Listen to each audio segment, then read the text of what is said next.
میں مغفرت بھی کرتا ہوں اور رحم بھی کرتا ہوں، معاف کرتا ہوں. اور دوسرے آگے فرمایا ساتھ ہی وَأَنَّ عَذَابِي هُوَ الْعَذَابُ الْأَلِيمُ.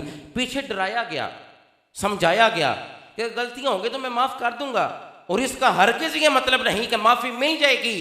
جہاں پر اپنی رحمت، جہاں پر بخشش، جہاں پر مغفرت، جہاں پر کرم کا ذکر کیا، کہا اس کو دیکھ کر غلطیوں پر بے باک نہ ہو جانا. فرمایا وَأَنَّ عَذَابِي هُوَ الْعَذَابُ الْأَلِيمُ. پھر یہ یاد رکھنا کہ میرا عذاب دردناک عذاب ہے. ایسا نہ ہو کہ میری بخشنہاری کو دیکھ کر غلطیوں پر اصرار کرنے لگ جاؤ اور آمادہ ہو جاؤ کہ ٹھیک ہے وہ غفور الرحیم ہے. ایسا نہ کرنا. دونوں چیزیں ہیں، خوف اور امید. وَأَنَّ عَذَابِي هُوَ الْعَذَابُ الْأَلِيمُ. بے شک میرا عذاب بڑا سخت عذاب ہے، دردناک عذاب ہے. اللہ نے قرآن میں جگہ جتنے بھی عذاب ہیں، عذاب حریق کا ذکر کیا، عذاب نار کا ذکر کیا، عذاب عظیم کا ذکر کیا، عذاب حریق کا ذکر کیا، عذاب علیم کا ذکر کیا. مختلف عذاب بیان کیے.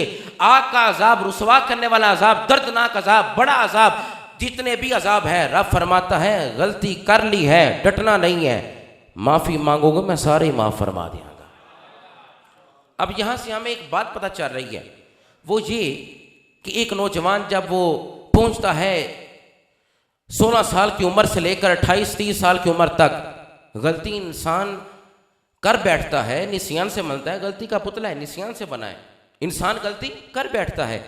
اب 14-16 سال سے لے کر وہ 25 یا 30 سال تک جب وہ غلطیاں کرتا ہے، تو جب شادی ہوتی ہے، اولاد ہوتی ہے، پھر وہ سمجھتا ہے کہ جو میں نے زندگی بسر کی نا 10-15 سال، پتہ نہیں خدا معاف فرمائے کہ نہ فرمائے.